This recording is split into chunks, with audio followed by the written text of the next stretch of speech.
Hi everyone, it's Andy from Hobby Headquarters. Well, I've got an exciting new kit to share with you guys today and of course build up.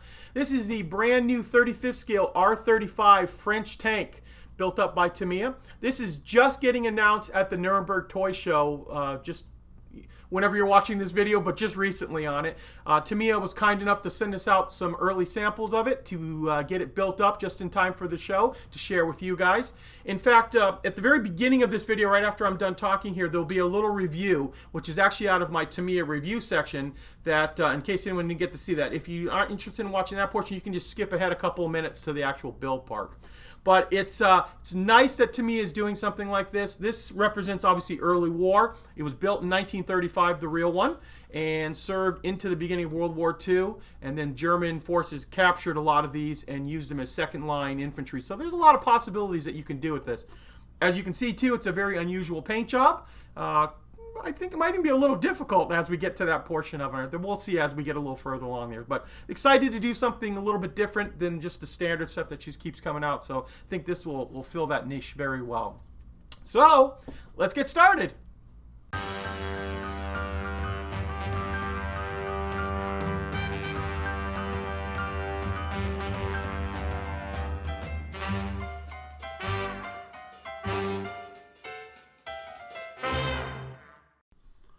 Okay guys, the first kit we're going to take a look at is the new 35th scale R35 French light tank from Tamiya. It's a tank that was originally developed in the mid-1930s, and 1935 was when the actual first ones were produced. That's probably why it says R35 on it.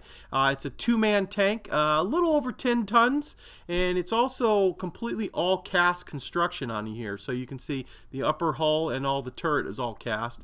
It has a 40mm gun on it and some quite unusual looking suspension right there that you would usually associate with a French tank.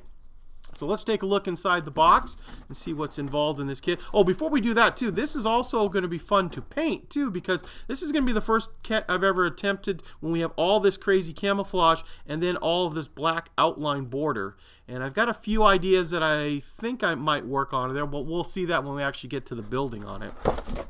So the kit itself is not too many parts, but we'll just go through each one of them right here and show you guys. So the hull is made up of multiple pieces, and we can show you the different pieces here. And you can see overall the kit is probably going to be about 5.5 inches long. There's the lower part of the hull. The nice cast marks that they've put on the upper part here. The entire thing has nice casting on all over it. We've got our fenders right here, and the hatches, and then the lower portion of the turret. And speaking of the turret comes on its own little baby sprue. And you can see how tiny this turret is compared to my fingers. But quite a nice little piece of casting in itself. Then you're going to get two of these particular sprues, and this is going to be your wheel, suspension, and link tracks, which is going to be very, very nice because these are very tiny tracks. So we've got a bunch of little ones to wrap around the idler and the drive sprocket, but the rest of all of these pieces are already done up for us. So that is going to make construction significantly easier to put together. Whoops. So we've got two of those, two identical ones. And then we get to the final sprue. Few more suspension parts, a figure, and then just all the other little accessories like the Pioneer tools, tow cable, and the front glacis plate on the tank, and little pieces like that. So 4 total sprues, and 5 if you count that little tiny turret piece, but looks to be a fairly easy and simple kit to put together, and I think this would make a great little addition if you're going to be doing a diorama, or you want to show off some early 1940s type scenery. And also too, after France had fallen, the Germans used these. Now granted, they were in second line type units, but the Germans did use some of these as well, so you could put German markings on it, and they used it in quite a few different areas.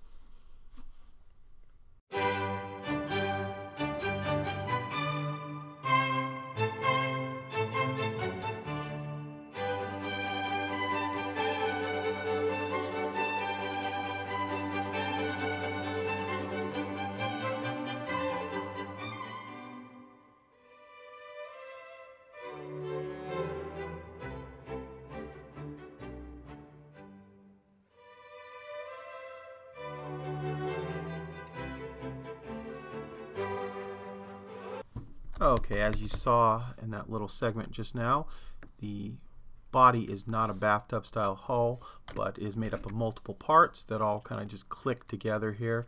And you'll also notice too there's a lot of tabs to make everything line up really well. So really can't go wrong putting these together here. Cement up on the inside wall there, and it's a very tiny tank, as you can see right here. Whoops, need to let that set up for a little bit more. But very nice tight fit all the way around on that. So we'll let this dry, and then we can come back and attach the upper hull, which this upper hull looks like a little 72nd scale Sherman piece, but it's just part of the upper hull, the casting, and it'll lock right into place here. And then we also have the front plate, but we're going to put those on after we get this all dry and set up. And actually, while we're waiting for the body to dry, we can go ahead and put these under flaps on the hull here, upper part of the hull. They just glue right into place just like that. Now also too, we saw this piece kept falling off the back here. What I didn't notice was I had left a little tiny burr that I had forgot to sand off there. And once we sanded that off, the whole thing clicked right into place really tight. So really good fit on that. It was just, you got to clean off all the little parts on it. Okay, we've let that set up for a little while now. Now we can go ahead and glue these portions on.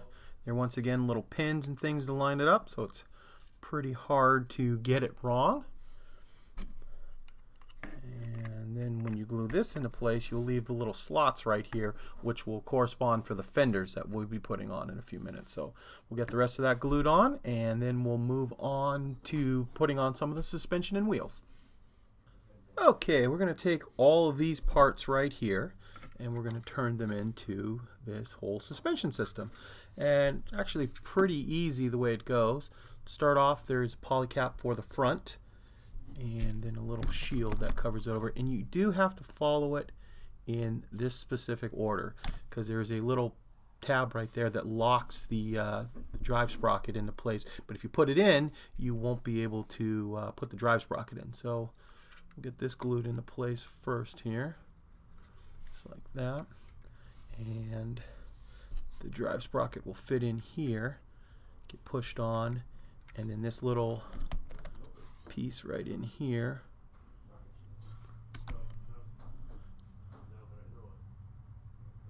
get glued just, sorry about my hand in the way, such a tiny piece, and you see it locks around the drive sprocket there. And just like on this one here, this one's all dried and set up here.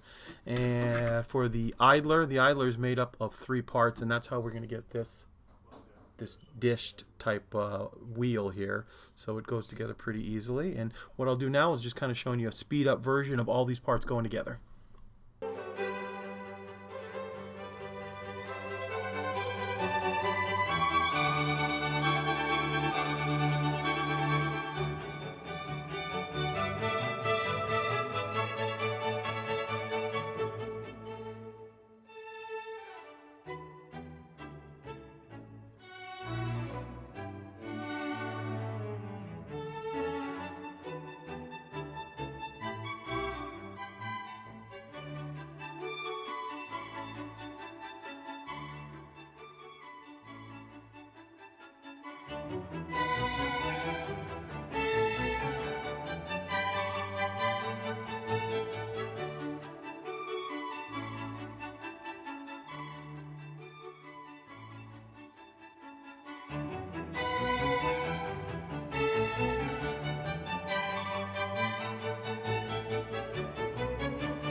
Okay, the reason I didn't put this last little piece of suspension on it, and that is because on all of these wheels, although they look similar on both sides, there is a specific way you want to put these in. If you put them in right, they slide all the way to the bottom. If you don't, put them in like this, they're real tight and they don't want to go all the way down, and you don't want to force that because you end up breaking off part of the prong. So just keep an eye on it. It literally is supposed to just fall into place, and that is because of the taper that they have inside the well there. And then once you put that on, you can glue those up really easily, and they'll also spin once you're done with them too. So I'll finish this one up, we'll get that glued on, and then we'll move on to the tracks. Okay, what I thought I would do is just show you the general overall layout of what one set of tracks looks like. So we have long links, actually 4 links of track, and then the rest are all these little tiny individual tracks. Now, not to worry, I've already built up one side. As you can see right here, we built them off the vehicle, and I'll show you a little bit more of how we set all that up in a few seconds there. But it only doesn't take very long, and they go together pretty well. We do want to leave a connection point open right here so we can get them back on the vehicle later on. But let me just show you how they kind of go together.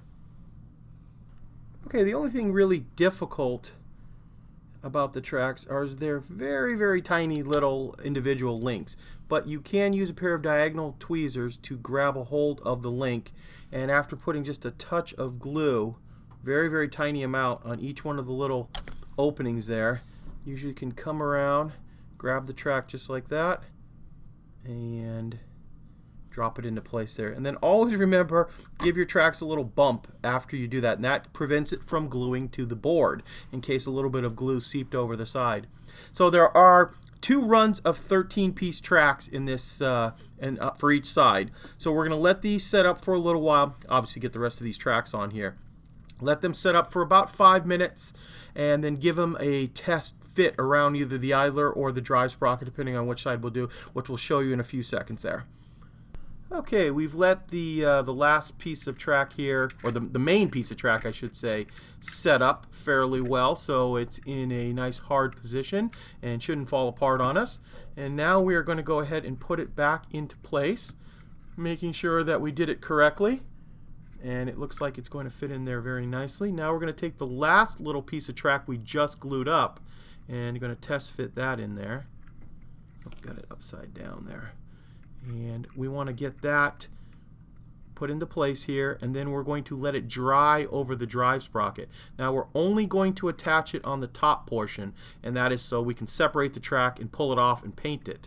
But you can see with a little bit of work, probably only took about maybe 25 minutes total to do the whole side of track, and that counted cutting it all out, cleaning it up, and things like that. So not very difficult. They're just very, very tiny tracks, but I think they're going to look really, really good once we get them all put together. And what I thought I would do now is we've let the track dry a little bit now, and it's set up, so it gives you an idea of what the track's going to look like once it's all built up. Remembering the bottom is still not connected. That's why this sanding stick is right here, and that's to keep the thing from splaying out while it's drying. But like I said, all in all, not too difficult to put together. Okay, now with the track set up and built, we can go ahead and separately put these fenders on. Now, one little piece of advice I'll give you guys right now, looking ahead, is once we get the fender into place, which you see just snaps in there, let's not go ahead and glue the very, very front of this on here. I think that is going to make it just that much easier trying to get the tracks on later on. We can always go and glue it from the inside later, but leaving this off right here will leave us just enough room to get it around the drive sprocket. And with the fenders on, we can now go ahead and attach all the little accessory pieces that are all over the upper hull, like the vision ports, things like that. Nothing of this is going to be very difficult. I looked ahead. There's only a small number of parts we need to put on. We are going to leave the tools off as always because we're going to paint the tools separately, but all these little pieces just kind of like snap into place right there, so we won't waste too much time on the video doing that. What I'm going to go ahead and do now is, minus the tools, we're going to go ahead and put all of the little accessories on here, and then I believe the next step we'll start working on the turret.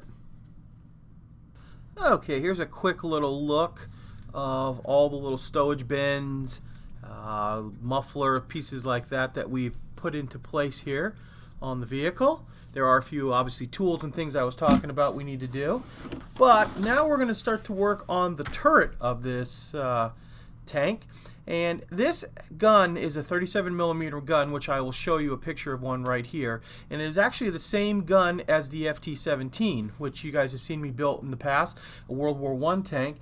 And I just happen to have a piece of ammunition from the 37mm FT-17 gun, or the one that's on the R35 here too. And as you can see, it's not a very large round. It's a decent sized projectile, but a very, very small amount of powder that's going to propel this thing. So based on what it was saying inside there, it could only penetrate about 21mm of armor, And this one is actually obviously not live anymore, but give you an idea of the full size of the projectile.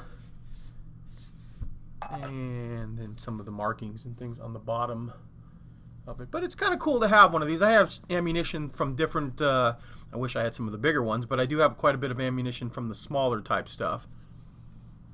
Okay, here we go, guys. Here are the parts that make up the turret. Now, I've put a few of the little minor assemblies together, like the gun, which there's a polycap inside there, so we can move that up and down like that.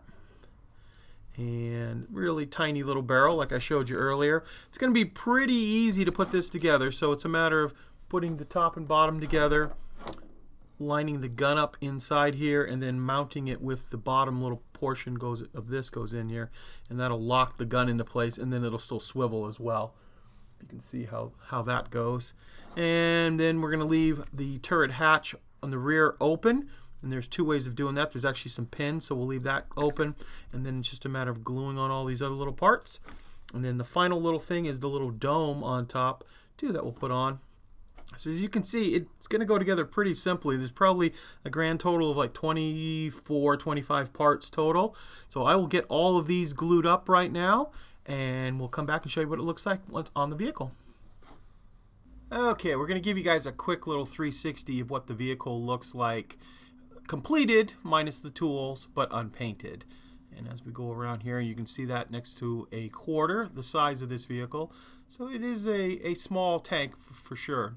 Now the fun part is going to come when we have to paint this now, because it is quite an unusual paint job. Oh, one other thing too is we left the back hatch open to put the figure inside there to show you what that looks like in there as well. But let me show you what the paint job looks like on this. So here is just one of the paint jobs. So it's made up of 5 different paints from Tamiya that we will, which actually you can see right up here in the corner.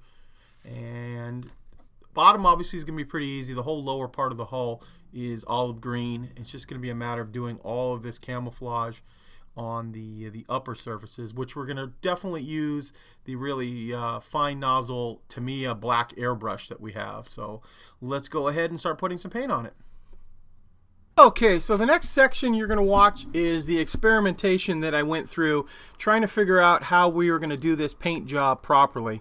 I first started off with XF58, as you see here, and we painted the entire bottom of the vehicle the olive green that it required.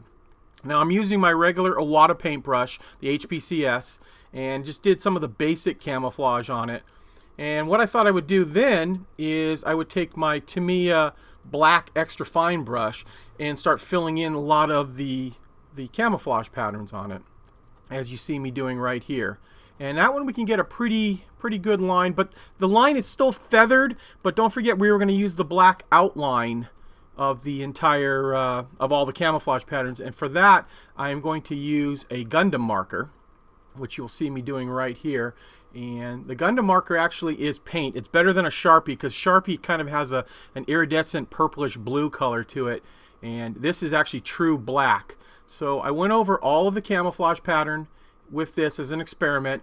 I thought it did a decent enough job, but I didn't like the way that it still kind of had a feathered edge. So what I decided to do was take all of the Tamiya colors that are required for this and put a decent amount of their paint retarder in it, because when you put Tamiya paint retarder in it, really slows the drying down and actually makes Tamiya's paints actually brushable. So we were able to fill in all of the areas a lot better with hand brushing. Plus also it gives it a little bit more of a shiny effect that you see more often on all of the museum tanks. Now granted, those are museum tanks, but it looks more like all the color pictures that we see. And here is what we came up with. So here is the model all painted up using the Bandai paint marker to do the outlines in black. And of course we've added multiple colors onto it here. And now there are a few flaws here and there, as you can imagine, but we wanted to make it look more like what the museum pictures show. And this was just the one little one that's in the actual instructions from Tamiya. Now granted, it doesn't have the black outline, and we wanted to get that hard edge, but look how glossy and shiny. Once again, I know it's a museum piece, but even the ones that I've watched lots of YouTube videos of modern day ones that have been done up. They all have that similar look. So I just figured, you know what, that's how we're going to go ahead and do this one right here. Now, don't forget, we're going to be doing some weathering on top of this too. So that's going to dull it down a bit and put some dirt and grime, things like that on it. It'll also dull the paint down. So what we'll do now is we've got a bunch of decals that we need to put on that are going to cover up hopefully some of our little dings and misses here. But I'm thinking that the original one was probably hand painted, so I'm actually pretty happy with the way this turned out. And let's go ahead and put the decals on it.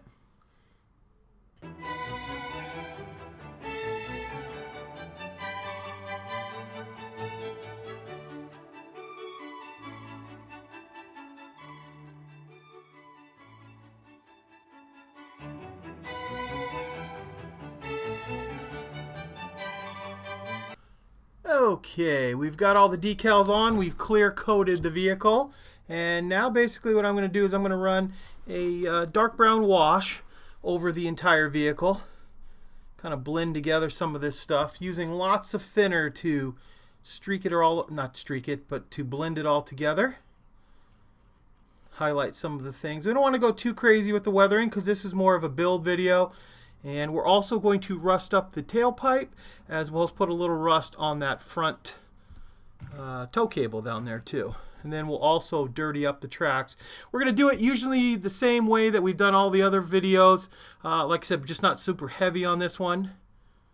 And this is going to make a lot of the detail pop out. And then lots of coats of thinner on it to kind of dull it down.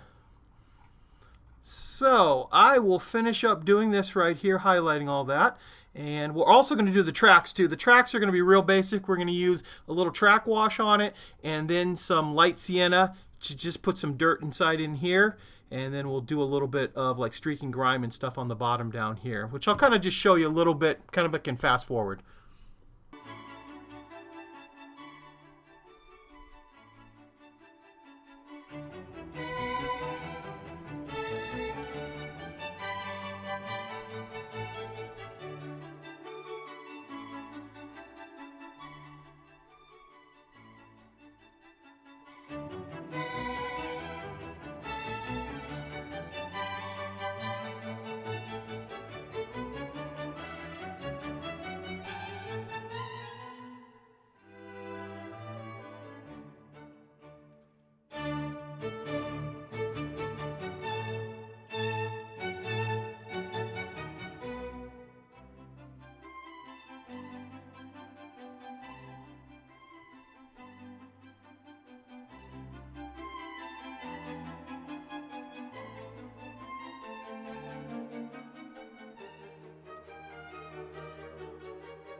Well, here we are, guys. Here is our completed model. First of all, you can see that there's nothing inside the turret right there, and eventually I will probably paint up the figure a little bit, or even basically put it together, put it inside there. But here is the completed model. As you can see, it's a tiny little guy, especially next to the American quarter that's right there. But overall, a very fun build. It's tiny little thing and would be great for early war stuff. The fit and finish, of course, would be exactly what you'd expect from Tamiya. Everything goes together exactly the way it's supposed to go. And overall, a fairly quick build as well. Not too bad on the parts. Tracks, all that stuff are pretty easy and straightforward. Now, I don't actually have a retail price on this kit yet, but I'm guesstimating that it's going to be in the low 30s.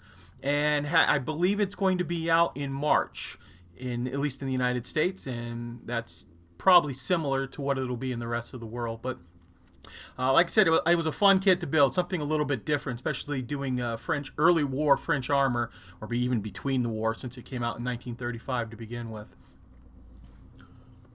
And of course, as for the challenge of the paint job, I think overall it came out pretty decent. It was my first try on doing, I don't even know what this actually pattern's called, but with the black outline there.